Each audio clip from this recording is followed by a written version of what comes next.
Bist du manchmal vielleicht auch Angsthase oder Selbstzweifler oder Perfektionist? Auf jeden Fall jemand, der sich mitunter nicht traut, die Dinge, die er so gern in Angriff nehmen würde, tatsächlich anzugehen. Die meisten von uns starten mit irgendwelchen Ritualen in den Tag, je nach Lebenssituation. Bei dem einen schießt durch den Kopf, oh, die Kinder wecken. Der nächste sagt, erstmal einen Kaffee. Und auch ich habe ein Morgenritual. Und als allererstes, noch im Schlafanzug, nehme ich mir mein 6-Minuten-Tagebuch vor. Das ist keine Werbung, das betone ich ausdrücklich. Aber ich finde dieses Buch ziemlich gut aus mehreren Gründen. Nämlich schreibe ich als allererstes auf, frühmorgens, wofür ich dankbar bin. Und da kann ich sowohl die Dinge eintragen, die mir gerade so durch den Kopf gehen, also die schon abgelaufen sind. Ich kann natürlich auch dankbar sein für die Dinge, die mich an dem Tag begleiten werden und nehme sie damit wie eine sich selbst erfüllende Prophezeiung schon vorweg. Das ist jedenfalls eine gute Idee. Und als nächstes trage ich ein, was am Tag so ansteht, also welche Aufgaben ich erledigen möchte, damit ich am Ende des Tages voller Dankbarkeit einen positiven, erfolgreichen Tag für mich abgeschlossen haben kann. Und das ist der erste Tipp für all diejenigen, die da ängstlich sind und überlegen, soll ich nicht?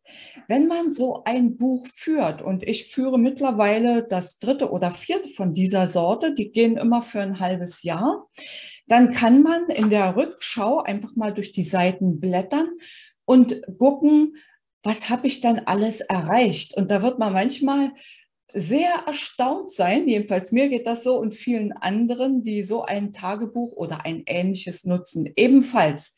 Ich bin überrascht, was ich doch alles zu Wege gebracht habe, obwohl auch mich manchmal die Selbstzweifel packen. Und noch etwas ist sehr gut. Für jeden Tag gibt es einen motivierenden Spruch. Und passend zu dem Thema, um das es heute geht, nämlich Angsthasen, Selbstzweifler und solche, die sich nicht aufraffen können, ihre Träume direkt einfach umzusetzen. Ein Spruch von Henry van Dyke, und den lese ich jetzt einfach mal vor. Nutze die Talente, die du hast. Die Wälder wären sehr still, wenn nur die begabtesten Vögel sängen. Meine tiefste Überzeugung ist, dass jeder Mensch, wirklich jeder, ohne Ausnahme, mit all den Gaben, mit all den Fähigkeiten, mit all den Potenzialen auf diese schöne Erde kommt, die er benötigt, um ein für sich erfolgreiches Leben zu führen.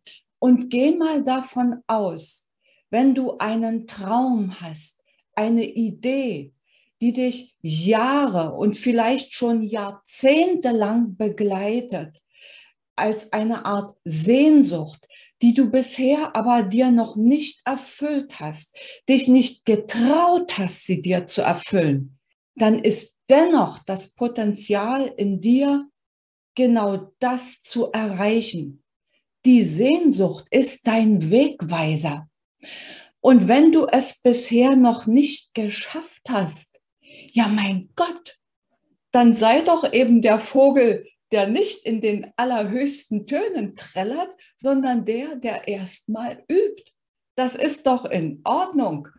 Und freu dich über jeden kleinen Erfolg, den du auf diesem Weg erreicht hast. Es wird immer so ganz viel geredet von Zielen, die man sich setzen darf. Ohne Ziel wüsste man keinen Weg. Genau, dafür sind Ziele da.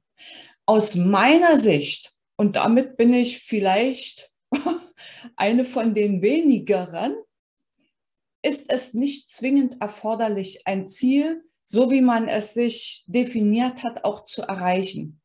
Ein Ziel ist so etwas wie eine Vision und gibt mir eine grobe Richtung vor. Ich persönlich folge dem Motto, der Weg ist das Ziel. Machen wir ein Beispiel. Du kannst zum Beispiel sagen, ich will nach Paris fahren.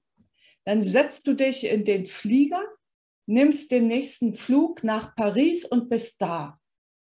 Du kannst aber auch sagen, ich setze mich ins Auto und fahre dorthin in aller Gemütsruhe, mache Zwischenstationen, übernachte dort, schau mir ein paar Tage diesen Ort und jenen Ort, der am Wege liegt, an. Auch das ist eine Möglichkeit.